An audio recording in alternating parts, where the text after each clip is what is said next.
Welcome back to the deep dive. Today, we're going to tackle something truly bizarre.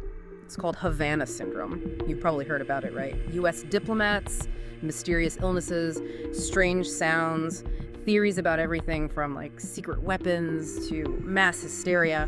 We're diving into a ton of reports and articles, including some incredible firsthand accounts from 60 Minutes to try and get to the bottom of it. What I find so fascinating about Havana Syndrome is it really pushes the boundaries of what we know about science, about international relations. I mean, think about it. These incidents were first reported in Havana, Cuba, back in 2016, but then they just spread all over the globe, leaving this trail of unanswered questions. Okay, so paint a picture for us. You're stationed in Havana, just going about your day, when suddenly, bam, this intense, super localized sound hits you. Some people describe it as buzzing, others grinding, piercing. There's no single, consistent description. And then the symptoms start. Debilitating headaches, dizziness, nausea, some even experience cognitive issues. This was the reality for dozens of U.S. officials and their families. And the mystery is amplified by just how diverse the reported experiences are. I mean, some people were at home when they felt the effects, others were in hotels or even just walking outside. Some heard distinct sounds, others didn't. It's this inconsistency that makes it so hard to pin down a cause. Right, and in the beginning, everyone was focused on these sound recordings. Researchers even tried to match them to environmental sounds, things like the Indies' short-tailed cricket. It's wild to think that something so seemingly harmless could be linked to such serious health issues. Yeah, that cricket theory gained a lot of traction initially because of the sound analysis, but ultimately it just couldn't explain the full range of neurological symptoms that people were reporting, and it definitely couldn't account for the incidents that started popping up in places, nowhere near Havana. Exactly. It wasn't just a Cuba thing. U.S. officials in Guangzhou, China, also started experiencing eerily similar symptoms. Mark Lindsay, a State Department security officer, described it as this increasingly loud metallic sound, almost like a marble spiraling down a metal funnel. He started suffering from memory loss, headaches, sensitivity to light, and all of it just got progressively worse. Lindsay's case was especially interesting because he worked with, top secret electronic surveillance equipment. Yeah. So naturally, it fueled all the speculation about whether it was a targeted attack. His neighbor, Katherine Werner, who worked for the Commerce Department, she also reported similar experiences. Intense head pressure, this painful humming sound. And tragically, her mother, who had traveled to help her, she also started experiencing symptoms. It's just so disturbing to think about how this impacted entire families. It really brings home the human cost of this mystery. These weren't just statistics. These were real people whose lives were totally upended. And it raises this crucial question.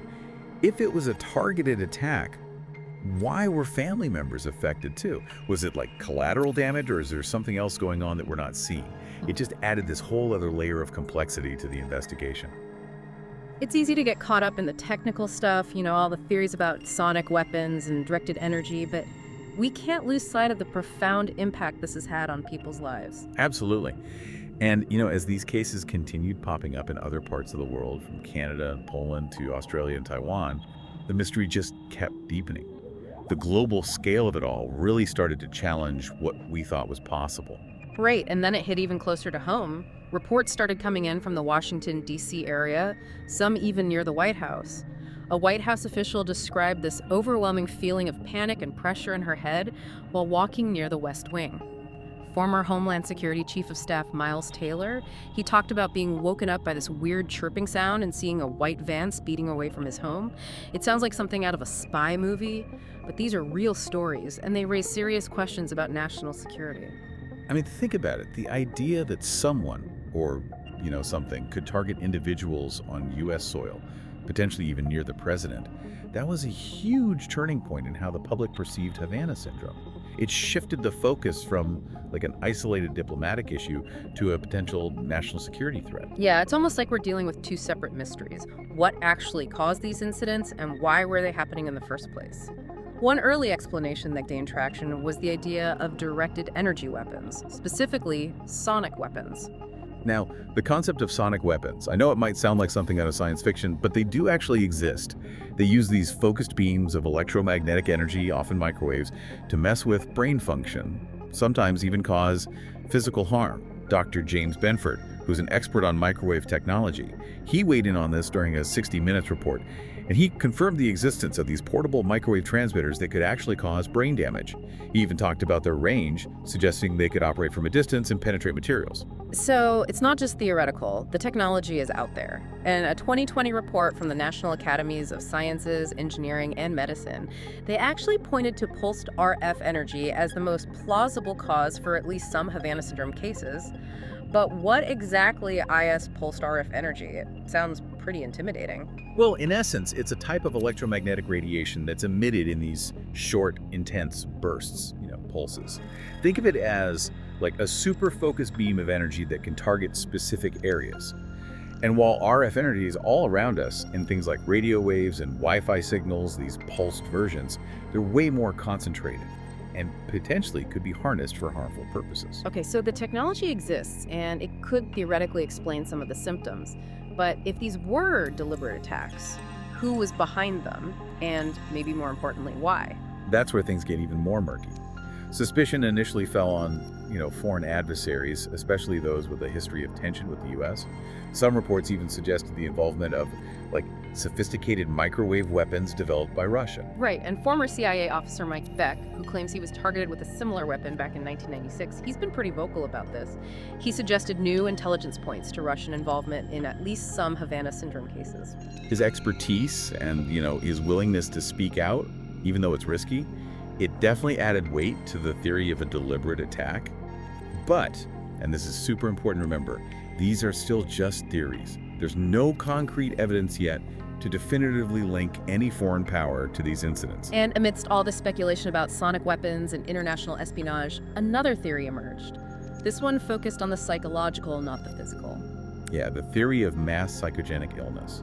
This is where a group of people, often under a lot of stress or anxiety, they start experiencing similar physical symptoms, even though there's no identifiable physical cause. So are you saying it could all be in their heads? It's a controversial theory, for sure. A 2019 paper by Bartholomew and Bello, they proposed this explanation for Havana Syndrome, citing the inherently stressful environments diplomats often work in, and of course the lack of clear evidence for a physical attack. But didn't a lot of the victims push back against that? They did, and yet, understandably so.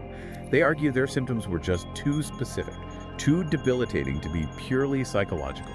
They pointed to things like the distinct sounds they heard, the neurological damage they suffered, and of course the fact that some experienced long-term health consequences. It's easy to see how that theory could be viewed as dismissive, especially for those who are still suffering. It highlights the challenge of separating real physical symptoms from the psychological impact of fear and uncertainty. Absolutely. And, stress can manifest in very real physical ways. But could stress alone account for the full range of symptoms reported in Havana Syndrome cases? That's the key question. And the answer, as we'll explore in the next part of our deep dive, is far from straightforward.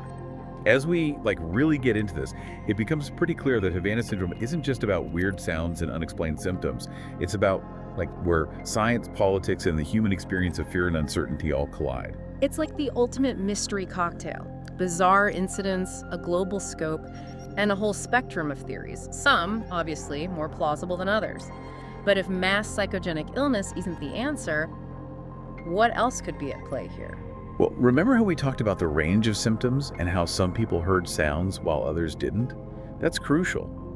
It suggests that we might not be dealing with a single cause, but a convergence of factors. So instead of looking for one smoking gun, we should be looking for a combination of things that could be creating this perfect storm of symptoms. Exactly. Think about the environments where a lot of these incidents happened. Embassies, hotels, even private homes. These are places where individuals are, under constant stress and scrutiny. They're hyper aware of their surroundings, always on the lookout for potential threats. Their senses are already heightened, their minds primed for something unusual, right? Right. And that kind of heightened awareness could make them more susceptible to, experiencing and interpreting sensory input in ways that are, unusual. Remember, the brain is incredibly complex. We're still learning about how it processes information, especially under stress or when it perceives danger. So existing anxieties and environmental stressors could be affecting how people perceive and react to certain stimuli, whether those stimuli are real or imagined. That's one possibility. And when you add in the power of suggestion, the way media reports and official pronouncements can influence our perceptions, it gets even more complicated. Right, like how the initial focus on sonic weapons might have led some people to interpret any out-of-the-ordinary sound as a potential attack. Exactly. It creates this feedback loop. The more we talk about a specific phenomenon, the more likely people are to connect their experiences to it, regardless of the real cause. Okay, so we've got stress, environmental factors, and the power of suggestion. But what about those cases where people reported hearing clear, distinct sounds, like that metallic grinding or the high-pitched buzzing? Can those be explained away as just psychological? That's where things get really interesting. While some sounds might be misidentified or, amplified by stress, others might actually have genuine external sources. Remember, we're surrounded by sound all the time, many of which are below our conscious awareness. It's possible some people are picking up on those subtle sounds and interpreting them in unusual ways, especially if they're already on high alert. So it's not necessarily that the sounds themselves aren't real, but more about how they're being perceived and interpreted within a specific context. Exactly. That's why separating fact from fiction has been so hard in this case. We've got these anecdotal reports, some with sound recordings, but proving a direct link between those sounds and the symptoms is a huge challenge. Seems like we need to approach this from multiple angles. We need to consider the psychological factors, the environment, and the possibility of both real and perceived threats. You got it. And that's exactly what investigators have been trying to do, though, admittedly, with mixed results. Remember those two big reports we mentioned earlier from the Director of National Intelligence and the CIA? The ones that seem to rule out the idea of a widespread sonic weapon attack. Yeah, those. They were really important because they moved the focus away from this idea of a single unifying cause. They acknowledged that the reported experiences were real, but concluded that it was very unlikely a foreign adversary was behind most of them. So after years of speculation and investigation, the intelligence community is basically saying that the sonic weapon theory, at least as a widespread explanation, isn't holding up. Yeah, pretty much. They suggested a combination of things like environmental factors, undiagnosed medical conditions, stress, and anxiety could be contributing to these incidents. But that still leaves us with a lot of unanswered questions, right? What about those who are still dealing with long-term health problems? What about the recordings of those strange sounds? Are they just being dismissed now? Not necessarily. The reports acknowledged that a small number of cases couldn't be easily explained and that, more investigation is needed. They also emphasized how important it is to provide proper medical care and support to those affected, regardless of the cause. So it's less about denying the reality of these experiences and more about acknowledging how complex the situation is and the need for a more nuanced approach. Exactly. And that's where the conversation about Havana Syndrome gets really interesting.